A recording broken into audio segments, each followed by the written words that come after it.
Good morning. അപ്പോൾ നമ്മുടെ ഇന്നത്തെ റെസിപ്പി ഒരു ഹെൽത്തി സ്നാക്കാണ് കേട്ടോ. എല്ലാ പ്രായക്കാർക്കും കഴിക്കാൻ പറ്റുന്ന, കുട്ടികൾക്കും വലിയവർക്കും എല്ലാവർക്കും കഴിക്കാൻ പറ്റുന്ന ഒരു സ്നാക്കാണ്. നമ്മുടെ വീട്ടിലുള്ള കുറച്ച് ഇൻഗ്രീഡിയൻസ് മതി. അപ്പോൾ നിങ്ങൾ ഇങ്ങനെ ഒരു സ്നാക്ക് ഉണ്ടാക്കിയിട്ടില്ലെങ്കിൽ ഉറപ്പായിട്ടും ട്രൈ ചെയ്യൂ. ട്രൈ ചെയ്തിട്ട് ഫീഡ്ബാക്ക് നമ്മുടെ വീഡിയോയുടെ താഴെ ഒന്ന് കമൻറ്റ് ചെയ്യണം. അപ്പോൾ ഈ ഒരു സ്നാക്ക് ഉണ്ടാക്കി കഴിക്കുക കേട്ടോ. ഉറപ്പായിട്ടും ഒന്ന് ട്രൈ ചെയ്യണേ. എന്താണെന്ന് വെച്ചാൽ കുറച്ച് ഇൻഗ്രീഡിയൻസ് മതി എന്ന് ഞാൻ പറഞ്ഞല്ലോ. അപ്പോൾ എങ്ങനെയാണ് നമ്മുടെ ഈ ഒരു റവ ഏത്തപ്പഴം സ്നാക്ക് തയ്യാറാക്കുന്നത് നോക്കാം. നമുക്ക് നമ്മുടെ ഇൻഗ്രീഡിയൻസ് നോക്കാം. ഞാനിപ്പോൾ ഒരു മീഡിയം വലിപ്പമുള്ള ഏത്തപ്പഴം, വലിയ ഏത്തപ്പഴമാണെങ്കിൽ ഈ എല്ലാ ഇൻഗ്രീഡിയൻസിനും അളവിൽ വ്യത്യാസം വരും. റവ മാത്രം നമുക്ക് ഈ ഒരു 1/4 കപ്പ് തന്നെ എടുക്കാം. ബാക്കിയുള്ള ഇൻഗ്രീഡിയൻസിലൊക്കെ അളവ് വ്യത്യാസം വരുത്തുക. അപ്പോൾ മീഡിയം വലിപ്പമുള്ള ഒരു ഏത്തപ്പഴം എടുത്തിട്ടുണ്ട്. ഏത്തപ്പഴം നന്നായിട്ട് പഴുത്ത ഏത്തപ്പഴമായിരിക്കണം കേട്ടോ. പഴുപ്പ് കുറഞ്ഞ ഏത്തപ്പഴമാണെങ്കിൽ ടേസ്റ്റ് ഉണ്ടാവില്ല. പിന്നെ ഒരു 2.5 ടേബിൾ സ്പൂൺ തേങ്ങ ചിരവിയത് എടുത്തിട്ടുണ്ട്. 1/4 കപ്പ് റവ എടുത്തിട്ടുണ്ട്. പിന്നെ പഞ്ചസാര നിങ്ങളുടെ മധുരത്തിനനുസരിച്ച് എടുക്കാം. ഞാനിപ്പോൾ 1.25 ടേബിൾ സ്പൂൺ പഞ്ചസാര എടുത്തിട്ടുണ്ട്. കുട്ടികൾക്ക് കൊടുക്കാനാകുമ്പോൾ 1.25 ടേബിൾ സ്പൂൺ എടുക്കുക. വലിയവർക്കാണെങ്കിൽ 3/4 ടേബിൾ സ്പൂൺ മതി.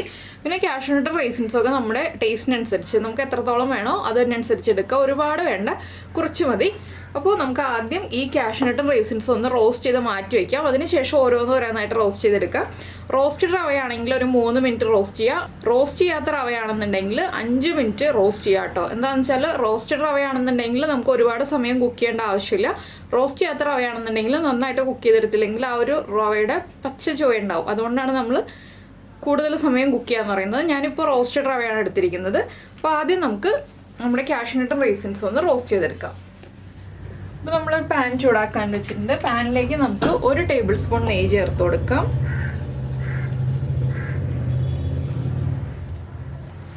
നെയ്യൊന്ന് ചൂടായി തുടങ്ങുമ്പോൾ നമ്മൾ എടുത്തു വെച്ചിരിക്കുന്ന കാഷ്യൂനട്ട് ഒരുപാട് കളർ മാറിപ്പോകുന്നതിന് മുന്നേ തന്നെ നമ്മൾ നമ്മുടെ റൈസിൻസും കൂടെ ആഡ് ചെയ്ത് കൊടുക്കണം.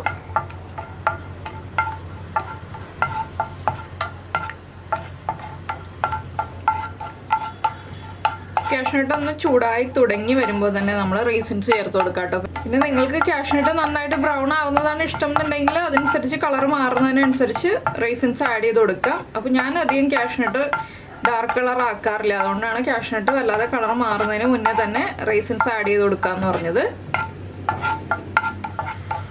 നമ്മുടെ കാഷ്യൂനട്ട് ഒന്ന് ചൂടായി തുടങ്ങിയിട്ടുണ്ട്. ഇതിലേക്ക് നമുക്ക് റൈസിൻസും കൂടി ചേർത്ത് കൊടുക്കാം. കാഷ്യൂനട്ട് ചെറുതായിട്ട് മുറിച്ചിട്ട് ചേർക്കണം എന്നുണ്ടെങ്കിൽ മുറിച്ചിട്ട് ചേർക്കാം കേട്ടോ. ഞാനിതൊരു ഭംഗിക്ക് വേണ്ടിയാണ് ഇതുപോലെ തന്നെ മുഴുവനായിട്ട് ചേർത്തത്. റൈസിൻസും കൂടി ചേർത്ത് ഒന്ന് റൈസിൻസ് നന്നായിട്ട് വീർത്ത് വരുന്നത് വരെ ഇളക്കി കൊടുക്കുക. അപ്പോൾ നമ്മുടെ കാഷ്യൂനട്ടും റൈസിൻസും നമ്മൾ റോസ്റ്റ് ചെയ്തെടുത്തിട്ടുണ്ട്. നമുക്കിതൊരു ബൗളിലേക്ക് മാറ്റാം. ഇതേ നെയ്യിൽ തന്നെയാണ് ഞാൻ പഴവും ഒന്ന് വഴറ്റിയെടുക്കുന്നത്. പഴം കുറച്ച് തിക്കായിട്ടാണ് കേട്ടോ കട്ട് ചെയ്ത് വെച്ചിട്ടുള്ളത്.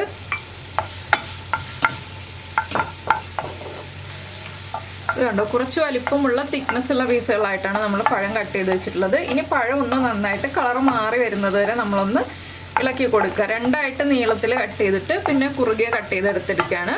അപ്പോൾ ഈ പഴം ഒന്ന് കുക്കായി വരട്ടെ. ഒരുപാട് കുക്കാവണ്ട, നമുക്ക് ഇന്ന് തന്നെ കഴിക്കാനുള്ള സ്നാക്കാണല്ലോ. അപ്പോൾ നമ്മൾ ഒരുപാട് അങ്ങോട്ട് വഴറ്റി പഴം ഉടച്ചെടുക്കണ്ട. പഴം ഒന്ന് കുക്കായി വന്നാൽ മതി. ഇപ്പോൾ ഉണ്ടോ, നമ്മുടെ പഴമൊക്കെ ഒന്ന് കുക്കായി വന്നിട്ടുണ്ട്. ഇത്രയും മതി കേട്ടോ. ഇതും നമുക്കൊരു പ്ലേറ്റിലേക്ക് മാറ്റാം. പഴമൊക്കെ ഉടഞ്ഞു പോയിട്ടുണ്ടെങ്കിൽ നമ്മുടെ ഈ സ്നാക്ക് അത്ര ഭംഗി ഉണ്ടാവില്ല, അതുപോലെ കഴിക്കാനും അത്ര സുഖം ഉണ്ടാവില്ല. വീണ്ടും നമ്മൾ ഇതേ പാനിൽ തന്നെയാണ് ബാക്കിയുള്ള കാര്യങ്ങളൊക്കെ ചെയ്യുന്നത്. ഇതേ നെയ്യിൽ തന്നെ നമ്മളിനി എടുത്തു വച്ചിരിക്കുന്ന റവ ചേർത്ത് കൊടുക്കുക. റവ ചേർത്തിട്ട് നന്നായിട്ട് റോസ്റ്റ് ചെയ്തെടുക്കണം. ഞാൻ നേരത്തെ പറഞ്ഞതുപോലെ തന്നെ ഒരു 3 മുതൽ 5 മിനിറ്റ് വരെ നമ്മുടെ കയ്യിലുള്ള റവയുടെ കുക്കിംഗ് ടൈം അനുസരിച്ച്. നമ്മുടെ കയ്യിലുള്ള റവ റോസ്റ്റഡ് റവയാണെങ്കിൽ 3 മിനിറ്റ് അല്ലെങ്കിൽ 5 മിനിറ്റ് റോസ്റ്റ് ചെയ്തെടുക്കുക. ഇനി റവയൊന്ന് കുക്കായി വരുമ്പോഴാണ് നമ്മൾ ഇതിലേക്ക് ബാക്കിയുള്ള കാര്യങ്ങളൊക്കെ ചേർക്കുന്നത്. അപ്പോൾ നിങ്ങൾക്ക് കുട്ടികൾക്ക് കൊടുക്കാനാണെന്നുണ്ടെങ്കിൽ ഒരു 2 ടേബിൾ സ്പൂൺ പാലും കൂടി ആഡ് ചെയ്യാം കേട്ടോ. ഇപ്പോഴല്ല, പാൽ ആഡ് ചെയ്യേണ്ട ടൈം ഞാൻ പറയാം. അപ്പോൾ ലോ ഫ്ലെയിമിൽ വെച്ചിട്ടാണ് റവ റോസ്റ്റ് ചെയ്തെടുക്കാനായിട്ട്. നമ്മൾ ബാക്കിയുള്ള കാര്യങ്ങളൊക്കെ മീഡിയം ഫ്ലെയിമിൽ വെച്ചിട്ടാണ് റോസ്റ്റ് ചെയ്തെടുത്തത്. പക്ഷെ റവ റോസ്റ്റ് ചെയ്യുമ്പോൾ ലോ ഫ്ലെയിമിൽ വെച്ചിട്ട് തന്നെ റോസ്റ്റ് ചെയ്തെടുക്കുക. പിന്നെ റവയൊന്ന് റോസ്റ്റായി വരട്ടെ. റവ റോസ്റ്റായിട്ട് നല്ലൊരു മണം വരും. അപ്പോൾ നമ്മൾ ആദ്യം ചേർത്ത 1 ടേബിൾ സ്പൂൺ നെയ്യിൽ തന്നെയാണ് നമ്മൾ എല്ലാ കാര്യങ്ങളും ചെയ്യുന്നത്. 1-1.25 ടേബിൾ സ്പൂൺ നെയ്യ് ചേർത്തിട്ടുണ്ടെങ്കിൽ നമുക്ക് എല്ലാ കാര്യങ്ങളും ചെയ്തെടുക്കാം. ഒരുപാട് നെയ്യൊന്നും ആവശ്യമില്ല. പിന്നെ റവ കുക്കാവട്ടെ, നമുക്ക് ബാക്കിയുള്ള കാര്യങ്ങളൊക്കെ അടുപ്പിച്ച് വയ്ക്കാം. അപ്പോൾ നമ്മുടെ റവ കുക്കായി വന്നിട്ടുണ്ട്. നമുക്ക് ഇതിലേക്ക് നമ്മൾ എടുത്ത് വെച്ചിരിക്കുന്ന തേങ്ങ ചിരവിയത് ചേർത്ത് കൊടുക്കാം. ഇനി തേങ്ങയും കൂടെ ഒന്ന് കുക്കായി വരണം. ഈ ഒരു സമയത്താണ് നമ്മൾ പാല് ചേർക്കുന്നുണ്ടെങ്കിൽ പാല് ചേർത്ത് കൊടുക്കേണ്ടത്. പാലും തേങ്ങയും റവയും ചേർന്ന് ഒന്ന് കുക്കായി വരണം. പാല് ഓപ്ഷണലാണ്, വേണമെങ്കിൽ മാത്രം ചേർത്ത് കൊടുക്കുക. ഇനി ഇതിലേക്ക് നമുക്ക് പഞ്ചസാര ചേർത്ത് കൊടുക്കാം. നമ്മുടെ മധുരത്തിനനുസരിച്ച് പഞ്ചസാര ചേർക്കാം. നമുക്ക് ഈ റവയ്ക്കും തേങ്ങയ്ക്കും ഒക്കെ ആവശ്യമായ പഞ്ചസാര മതി. നമ്മൾ പഴത്തിന് മധുരം ചേർക്കേണ്ട ആവശ്യമില്ല. പഴത്തിന് ആവശ്യത്തിന് മധുരം ഉള്ളതാണ്. അതുകൊണ്ട് നിങ്ങൾ എടുക്കുന്ന പഴത്തിന് മധുരം കുറവാണെങ്കിൽ മാത്രം പഞ്ചസാര അതിനനുസരിച്ച് ചേർത്ത് കൊടുക്കുക. ഞാനിപ്പോൾ 3/4 ടേബിൾ സ്പൂണാണ് പഞ്ചസാര ചേർക്കുന്നത്. ഞാൻ പറഞ്ഞല്ലോ, കുട്ടികൾക്കാണെന്നുണ്ടെങ്കിൽ 1.25 ടേബിൾ സ്പൂൺ വരെ പഞ്ചസാര ചേർക്കാം. വലിയവർക്കാണെന്നുണ്ടെങ്കിൽ 3/4 ടേബിൾ സ്പൂൺ പഞ്ചസാര ചേർക്കാം. തേങ്ങയും നമ്മൾ ലോ ഫ്ലെയിമിൽ വെച്ചിട്ടാണ് റോസ്റ്റ് ചെയ്തെടുക്കുന്നത്. പഞ്ചസാര ചേർക്കുമ്പോഴും ഫ്ലെയിം ലോ ആയിരിക്കണം. ഇനി പഞ്ചസാര ഒന്ന് ചൂടായി വരുന്നത് വരെ നമ്മളൊന്ന് ഇളക്കി കൊടുക്കുക.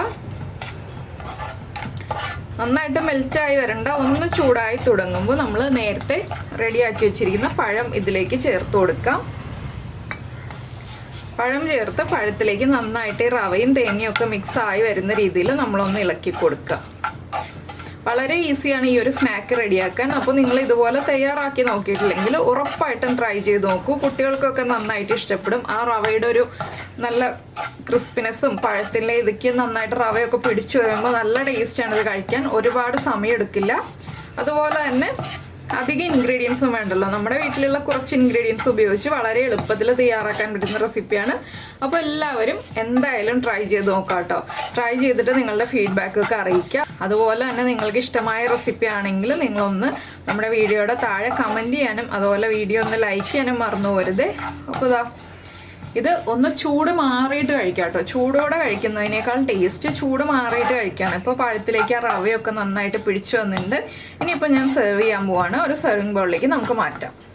പിന്നെ ഇതിലേക്ക് നമുക്ക് ഫ്ലേവേഴ്സൊക്കെ ആഡ് ചെയ്യണം എന്നുണ്ടെങ്കിൽ നമുക്ക് ഏലക്കപ്പൊടി ചേർക്കാം, ജീരകപ്പൊടി ചേർക്കാം. ഞാനിപ്പോൾ ഫ്ലേവേഴ്സ് ഒന്നും ആഡ് ചെയ്യുന്നില്ല. ആ നെയ്യുടെ ഫ്ലേവറും ഏത്തപ്പഴത്തിൻ്റെ ടേസ്റ്റും ഒക്കെ മതി. വേണം എന്നുണ്ടെങ്കിൽ ഒരു 2 പിഞ്ച് ഏലക്കപ്പൊടി ചേർക്കാം. അല്ലെങ്കിൽ ജീരകം വറുത്ത് പൊടിച്ചതുണ്ടെന്നുണ്ടെങ്കിൽ ജീരകപ്പൊടി ചേർത്ത് കൊടുക്കാം.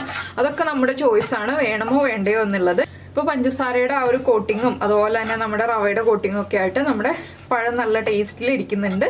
അപ്പോൾ നമുക്കിനി ഇത് സെർവ് ചെയ്യാം. അപ്പോൾ നമ്മുടെ റവ പഴം സ്നാക്ക് ഇതാ നമ്മൾ ബൗളിലേക്ക് മാറ്റിയിട്ടുണ്ട്. ഇതുപോലെ കാഷ്യൂനട്ടും റൈസിൻസും ഒക്കെ ഇട്ടിട്ട് പ്രസൻറ്റ് ചെയ്യുക. ചൂട് മാറിയിട്ട് കഴിക്കാം കേട്ടോ. ചൂടോടെ കഴിക്കുമ്പോൾ എന്താണെന്ന് വെച്ചാൽ അത് വേറൊരു ടേസ്റ്റാണ്. ചൂട് മാറിയിട്ട് കഴിക്കുമ്പോഴാണ് കൂടുതൽ ടേസ്റ്റ്. അപ്പോൾ നിങ്ങളെല്ലാവരും ട്രൈ ചെയ്ത് നോക്കുക. നമുക്ക് നമ്മുടെ അടുത്ത റെസിപ്പിയുമായിട്ട് അടുത്ത ദിവസം വീണ്ടും കാണാം.